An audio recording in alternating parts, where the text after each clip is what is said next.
Shalom, selamat pagi, selamat berjumpa dalam renungan pagi ini, hari Rabu tanggal 5 November 2025.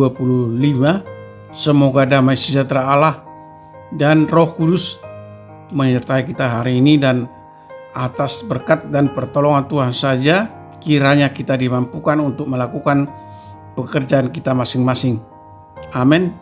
Nas renungan buat kita hari ini diambil dari kitab Perjanjian Baru, kitab 1 Yohanes pasal 3 ayat 2. Dikatakan demikian, saudara-saudaraku yang kekasih, sekarang kita adalah anak-anak Allah, tetapi belum nyata apa keadaan kita kelak.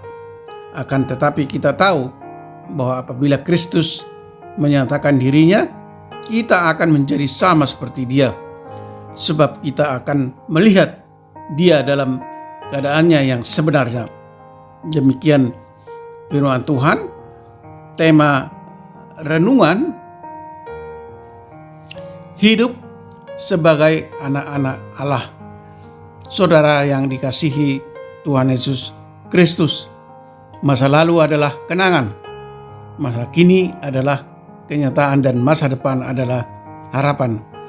Pernyataan ini sering kita dengarkan untuk menggambarkan bagaimana kehidupan manusia berada dalam pembagian 3 masa, yaitu masa lalu, sekarang, dan masa yang akan datang.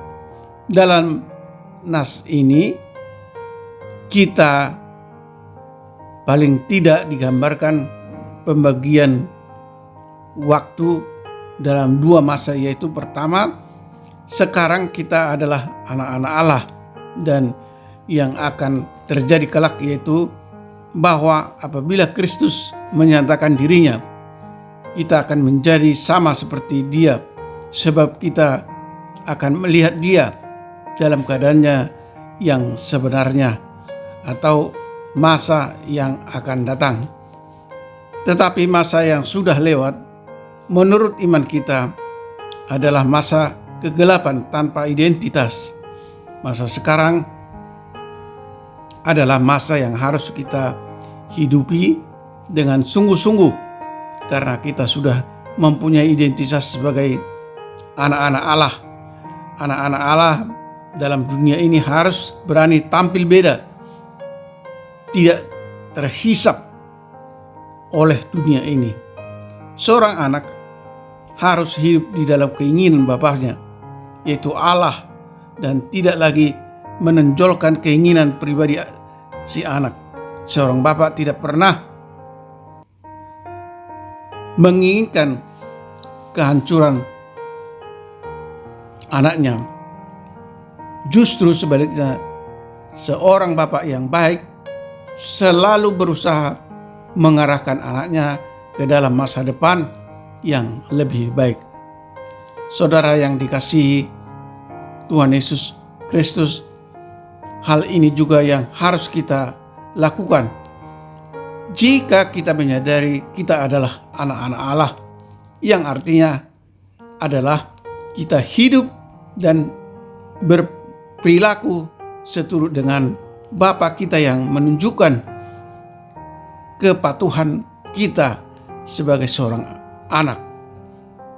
Anak-anak Allah sangat luar biasa, yaitu dapat bertemu dengan Allah, seperti yang dikatakan dalam nas hari ini, bahwa apabila Kristus menyatakan dirinya, kita akan menjadi sama seperti Dia, sebab kita akan melihat Dia dalam keadaannya yang sebenarnya.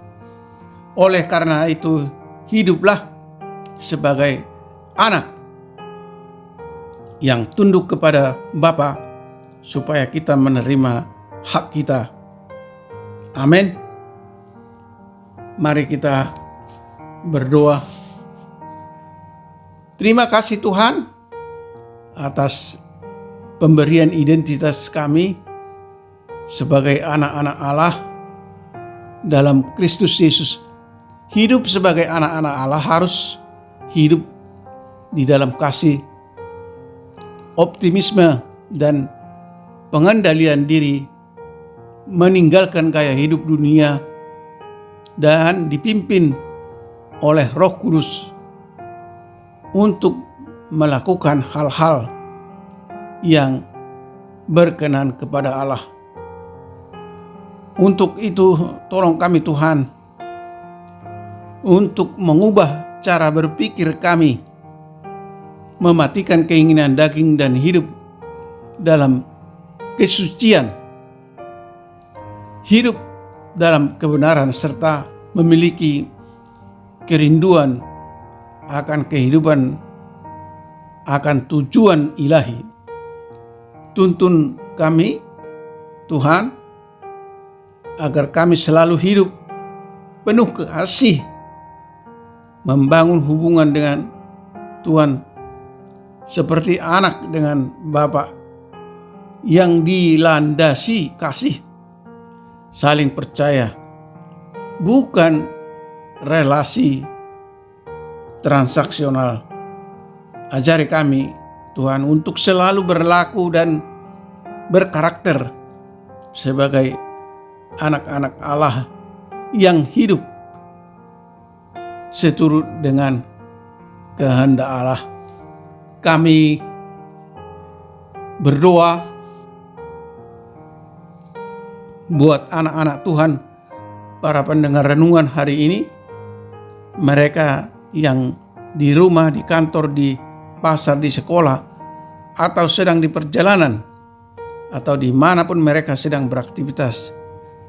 Tuhan memberkati, Tuhan melindungi, dan menjauhkan mereka dari segala mara bahaya. Buatlah usaha dan pekerjaan mereka berhasil. Dan apabila ada di antara mereka yang sedang sakit, Tuhan yang Maha Kasih kiranya menyembuhkan mereka. Tuhan berbelas kasih menyempurnakan kesembuhan mereka yang sedang dalam tahap pemulihan. Jika ada di antara mereka yang menderita karena berbagai tekanan, masalah-masalah seperti masalah ekonomi, pekerjaan, masalah keluarga, dan masalah lain-lain, kiranya Tuhan berbelas kasih menolong dan menopang mereka supaya mereka dapat keluar dari masalah mereka.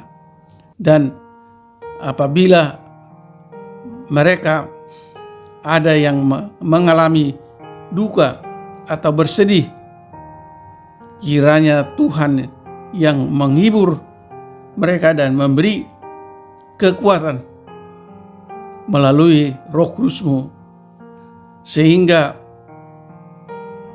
mereka mampu mengucap syukur dalam segala situasi.